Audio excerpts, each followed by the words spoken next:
Et salut les copains, aujourd'hui on se retrouve pour une nouvelle vidéo de la chaîne Réussissez votre prépa. On va parler aujourd'hui des meilleures méthodes de travail. Donc je vais vous présenter comment moi je faisais pour apprendre et comprendre et maîtriser absolument tous les cours du programme. Je vais vous donner quelques petits conseils à appliquer directement également. Juste avant ça, je vous dis tout de suite, cette vidéo sera suivie par une seconde où je vous présenterai comment moi j'organisais ma journée. Surtout, n'oubliez pas que samedi, il y aura une vidéo sur comment vous organiser pour réviser et préparer vos oraux. Et en plus de ça, la vidéo d'aujourd'hui, ce sera juste une introduction. Je vous en ferai toute une petite série qui iront vachement plus dans les détails et qui vous permettront d'avoir un peu des clés en main pour travailler par matière. La seule spécificité, c'est que ces vidéos-là seront réservées aux abonnés. Donc il vous reste juste à vous abonner, à liker et à commenter si vous avez des questions et des remarques. On attaque tout de suite. Alors la première chose pour moi, pour réussir en prépa, quelles que soient vos méthodes de travail et vos façons de vous organiser, c'est la motivation. Parce qu'à un moment, quand vous tapez 35 heures de cours par semaine et qu'en plus de ça, il faut vous recoller 25 ou 35 heures de travail perso, franchement, il faut avoir envie, il faut avoir une bonne raison de le faire. Et ça fera la différence, peut-être pas au début, mais ça la fera quand vous allez commencer à arriver dans les moments durs de la sup. C'est à peu près maintenant, souvent c'est entre la Toussaint et Noël, que c'est plus compliqué, et à la reprise en spé où c'est hyper dur aussi. Et ça vous permettra aussi de vous y tenir pendant les révisions des concours, un peu en dernière ligne droite des 2 années de prépa.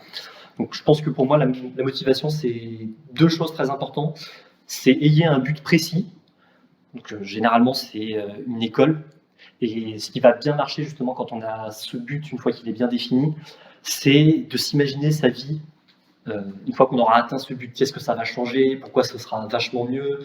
Et pour ça, je vous invite à vous renseigner forcément sur les différentes écoles. Contactez des anciens élèves qui sont passés par votre prépa, qui ont intégré ces écoles. Demandez-leur de vous raconter comment ça se passe, quels cours ils ont, quels assos ils font, comment ça se passe les soirées étudiants. Bon, en ce moment, c'est un peu plus compliqué avec le Covid, mais voilà, vous avez compris tout ce qui change et qui fait que votre vie sera quand même un tout petit peu plus simple, avec un tout petit peu moins de travail aussi, pour pas dire quasiment plus, dans 1 an ou 2.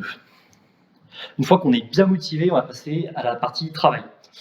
Pour moi, le travail, il y a un truc à avoir toujours en tête, et je l'ai appris à mes dépens, c'est que la qualité prime sur la quantité. Ouais, moi, j'ai commencé ma sup, j'étais un débile de travail. Genre, je faisais des journées où je me couchais à 3h du mat pour bosser depuis la fin des cours jusqu'à 3h du mat. Je me relevais à 6h pour bosser avant les cours. J'ai tenu jusqu'à quasiment Noël comme ça, et puis un jour je me suis évanoui en cours. Impossible d'aller en cours pendant 2 semaines, 39 de fièvre, je vous fais passer les détails, mais voilà, gardez en tête que c'est plus important de faire de la qualité, excusez-moi, que de la quantité. Une fois qu'on a dit ça, on n'oublie pas que même si on fait énormément de qualité, on reste en prépa, et en prépa, à part si vous êtes vraiment un génie qui avait tout compris, qui avait des facultés que pas tout le monde n'a, il faudra quand même beaucoup bosser. Attendez-vous à bosser entre 4 et 6 heures par jour, quoi qu'il arrive. On va passer maintenant un peu plus aux méthodologies, on va dire, appliquées. Pour moi, le travail, quelle que soit la matière, il se décline en 3 grandes phases. Et en fait, ces phases, la proportion de ces phases va changer d'une matière à l'autre. Ça, c'est ce que je vous disais en introduction. Je vous l'expliquerai dans d'autres vidéos qui vont suivre, qui sont réservées aux abonnés. Donc toujours pareil, n'oubliez pas de vous abonner. Alors la première phase, ça va être de comprendre son cours. Voilà, comprendre les tenants, les aboutissants, se le représenter dans sa tête. Évidemment, il y a certains cours où c'est plus facile que d'autres, parce que quand on commence à parler d'espace vectoriel en dimension infinie, c'est sûr que c'est un tout petit peu plus difficile d'imaginer ce que c'est que quand on vous parle, je sais pas, d'automatique en SI, où on vous dit qu'on régule la température d'un four. Une fois que vous avez globalement compris, ou vous arrivez à vous représenter le truc d'une façon ou d'une autre, on passe à la phase d'apprentissage. Donc ça, c'est pareil, d'un cours à l'autre, ça ne va pas avoir les mêmes proportions. En maths, il faudra savoir votre cours peut-être un peu plus par cœur que dans d'autres matières. Encore une fois, la phase d'apprentissage vient après la phase de compréhension. Ça ne sert à rien d'apprendre un truc que vous ne comprenez pas, ça ne vous apportera rien. Dans 2 semaines, vous l'aurez oublié. Vaut mieux que vous compreniez et que vous n'appreniez pas. Parce que si vous avez compris, vous arrivez à redire quelque chose, et surtout le jour où vous devrez apprendre pour les concours, ce sera forcément vachement plus facile de retrouver. N'oubliez pas que se prendre une mauvaise note à un DS, à la limite, on s'en moque. Ce qui est important, c'est d'avoir des bonnes notes au concours et d'avoir l'école qu'on veut à la fin. On peut avoir des notes de merde pendant 2 ans, tant qu'à la fin, ça se passe bien. Et la dernière chose, c'est de pratiquer. Donc concrètement, c'est les DM, les DS, l'école et les TD et les TP. On passe tout de suite à la partie comprendre son cours. Bon, je pense que ce qui marche bien pour comprendre son cours, comme je vous l'ai dit, c'était de se le représenter. Et quelque chose qui peut bien marcher pour ça, c'est de faire des dessins ou des schémas. et éventuellement des maquettes, mais si vous êtes en internat, en prépa et tout, vous n'aurez juste pas le temps, quoi. Mais si vraiment c'est trop compliqué, vous pouvez essayer ça aussi. Moi, je l'ai jamais fait. Je faisais plutôt des dessins, des schémas pour se le représenter. Typiquement, vous en avez un peu vite fait pour la convection thermique. Vous retenez que quand le vent souffle sur une paroi, c'est de la convection thermique. Donc la convection thermique, voilà, c'est des échanges thermiques entre un flux ou à l'intérieur d'un flux, soit à l'intérieur d'un flux, soit entre un flux et une paroi. Et juste avec un schéma, voilà, vous avez retrouvé à peu près la définition. Évidemment, elle n'est pas parfaite, mais ça vous aide à la retrouver et c'est quand même vachement plus simple. Une fois qu'on a bien compris son cours, on passe à l'apprentissage.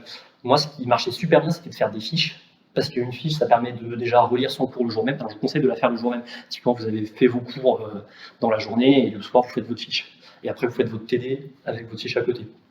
Donc, vous faites des fiches de synthèse, déjà parce que ça vous permet de réécrire, d'être sûr de relire votre cours, réécrire les aspects les plus importants, de l'avoir compris, et ça vous fait un truc super clair, vous savez où c'est, vous avez tous vos cours au même endroit, et donc si vous avez un peu de temps pour réviser, vous prenez juste toutes vos fiches et vous les feuilletez, et voilà.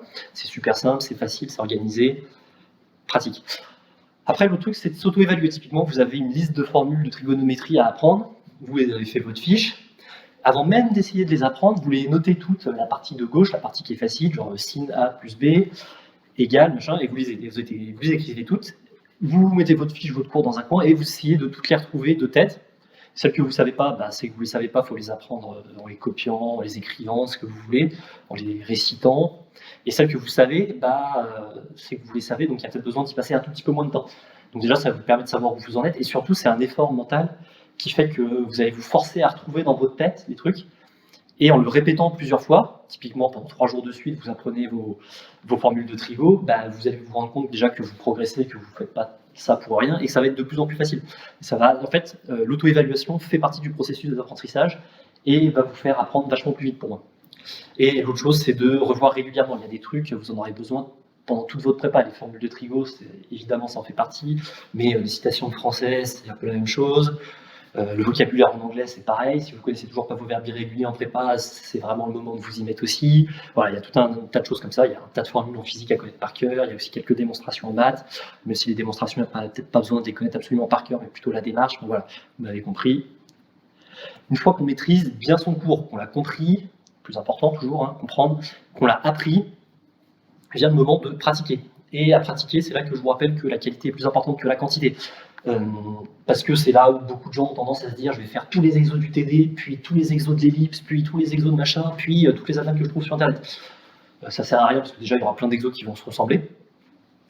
Et surtout, il y a des chances que les exos que vous fassiez au concours, ils ressemblent qu'à certains de ces exos. Donc il faut mieux passer un quart d'heure à trier ou 1 heure à trier tous les exos qui pourront vous intéresser le plus, et faire ceux-là en priorité, et si éventuellement vous avez plus de temps, en refaire d'autres. Typiquement, les exos qui vont vous intéresser le plus, c'est ceux qui se rapprochent de ce que vous aurez au concours. Donc, forcément, ce que vous donne votre prof, parce qu'il a réfléchi aux exos qu'il vous donne, il ne vous a pas donné, il n'a pas pris une liste au hasard. Ceux des DM, parce que généralement, c'est des exos de concours et que vous avez le temps de bien les chercher et tout. Et ceux des DS, de la même façon, c'est souvent des exos qui ont été repris de concours ou un petit peu adaptés. Et cette fois, la seule différence avec un DM, c'est que vous avez un temps imparti pour le faire. Donc voilà, comme je le disais, les exercices, prenez plutôt ceux des TD du prof, de vos DM, et éventuellement ceux d'école si vous vous en souvenez ou que le prof vous a donné un fichier imprimé. Et seulement après, achetez des livres et faites des annales que vous trouverez éventuellement sur Internet. Ça, limite, gardez-le plus pour vos vacances si vous voulez bosser en vacances. Pour les révisions de concours qui se feront un peu au dernier moment, c'est pas la peine d'en faire dans tous les sens. Et surtout, si vous en faites, n'hésitez pas à demander des conseils à vos profs qui vous diront lesquelles sont peut-être les plus pertinentes, déjà en fonction de votre niveau, de vos objectifs, voilà. Ils sauront vous guider, et encore, c'est eux qui sauront le faire le mieux, je pense. Une fois que tout ça c'est fait, que vous savez maîtriser votre cours, que vous l'avez compris, que vous l'avez appris, que vous l'avez un peu pratiqué, moi j'ai quelques autres conseils en plus qui sont pour moi les plus importants, qui vont beaucoup vous aider derrière la motivation et le fait de comprendre son cours, c'est de fractionner et de planifier votre travail. Donc je vous ai mis quelques petits trucs là. Donc moi ce que je faisais, c'était que je bossais par bloc de à peu près 30 minutes, alors c'était des fois 25, des fois 40, 45, où j'étais concentré à fond, genre mon bureau était nickel, il n'y avait rien sur le bureau, j'avais pas mon téléphone, il était en mode avion, sur mon lit, à l'autre bout de la pièce. Il n'y avait vraiment rien que ce que j'étais en train de faire sur mon bureau. Il n'y avait pas de photos en face de moi ou quoi que ce soit d'autre. Et donc 30 minutes de concentration à fond, Et après, on souffle, on se fait une petite pause entre 2, 3, 5 minutes. Genre, on regarde son message, ses messages sur son téléphone, on répond vite fait, éventuellement on va boire un coup, on fait coucou aux voisins de chambre si on est en internat. Voilà. Et tout ça, ça s'articulait globalement dans des blocs de maximum 2 heures de travail à la suite, où là, je faisais une vraie pause après, typiquement pour aller faire du sport, ou juste prendre ma douche, ou voilà, faire autre chose, voir les copains, appeler sa copine, voilà. Et comme je vous l'ai dit, l'autre partie, c'était de planifier, c'est-à-dire que la veille, je faisais un planning de tout ce que j'allais faire dans la journée. Ça, je vous présenterai une autre vidéo dessus qui va être mise en ligne à peu près en même temps, donc je vous mets un petit lien pour y aller, et vous la retrouverez à la fin de la vidéo aussi. Donc ouais, la veille, planifiez ce que vous ferez le lendemain, comme ça vous savez déjà tout ce que vous avez à faire, et c'est plus facile. Et la dernière chose, c'est de vous planifier, vous dites de telle heure à telle heure, je fais ça. Donc je fais ça, c'est je fais mon TD de maths, les exos 1, 2, 3, et vous ne dépassez pas le temps imparti. C'est-à-dire que si vous avez mis qu'aujourd'hui vous travaillez 1 heure sur votre DM de maths, vous travaillez 1 heure, c'est pas grave si vous ne l'avez pas fini.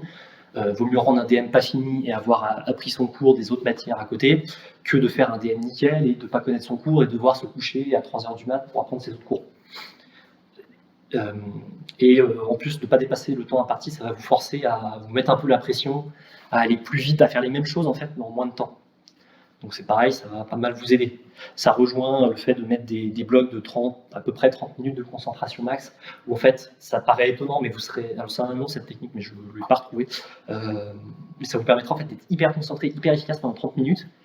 Et après, vous soufflez, ça vous évite de faire 2 heures où vous êtes concentré 20 minutes à fond, et après vous êtes de moins en moins concentré, et en fait à la fin vous ne faites plus rien, et vous perdez une demi-heure. Il vaut mieux prendre le temps de faire 5 minutes de pause par-ci par-là, quitte à faire au final le même volume de travail, mais vous avez eu des pauses, donc vous ne saturez pas, et vous tiendrez plus longtemps dans le temps sur la prépa. Hyper important, fractionner et planifier. Et les autres conseils généraux que j'aurais pour vous, ce sera d'essayer de travailler le matin avant les cours. C'est un moment où, moi je le testais, hein, je l'ai fait, je me levais à 6h et je bossais avant d'aller en cours. J'étais en internat, donc je partais en cours à 7h50 ou 45 à peu près. Donc ouais, travailler le matin avant d'aller en cours, c'est un moment où vous êtes beaucoup plus facilement concentré. C'est le seul moment de la journée où moi j'arrivais à être concentré pendant 1 heure de suite, à pas avoir besoin justement de faire ces pauses de toutes les 30 minutes, où je pouvais bosser quasiment 1 heure d'une traite à fond. C'est un moment aussi où voilà, vous réfléchissez peut-être pas tout à fait de la même façon que le soir, vous êtes plus frais. Après, c'est dur de se lever, hein, c'est un rythme à prendre, mais vous allez y arriver, vous inquiétez pas. Donc ouais, travailler le matin, hyper important. N'hésitez pas à essayer sur 2-3 semaines. Si c'est trop compliqué, bah, tant pis, vous passez à autre chose. Moi, ce que je faisais, c'est que je le faisais avec un ami. Donc on se retrouvait dans la chambre de l'un ou dans la chambre de l'autre d'internat, et on bossait à deux, et comme ça c'était plus facile, ça forçait à se lever, parce que quand l'autre il vient toquer à ta porte alors que tu t'es pas levé, bon, ça te force à le faire. Je vous dis pas que c'était absolument 5 jours sur 5 ou 6 jours sur 6, il y a des fois où on préférait dormir tous les deux, il n'y a personne qui est venu toquer chez l'autre, mais c'était quand même très rare. L'autre chose, c'est plutôt pour le soir de commencer par le plus urgent, et une fois que vous avez fait le plus urgent, le plus important. Donc le plus urgent, c'est typiquement vous avez un DS demain, vous mettez ça en premier dans vos révisions du soir, et après le plus important, c'est, je sais pas, la colle qui est dans 2 jours.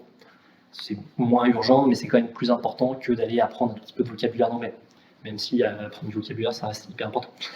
Et l'autre point important pour moi, c'est de revenir sur les exercices non réussis. C'est pour ça que ça sert à rien d'en faire des tonnes. Je pense qu'il vaut mieux en faire quelques-uns, les chercher à fond. Et si vous ne les avez pas réussi, c'est pas grave, vous les gardez dans un coin, vous regardez la correction, voilà, vous essayez évidemment de ne pas la retenir par cœur, et dans 2-3 mois ou aux prochaines vacances, vous reprenez tous les exos un peu type importants que vous n'avez pas réussi, et vous les cherchez à nouveau, et vous arriverez à faire 1 ou 2 questions de plus, et c'est 1 ou 2 questions de plus.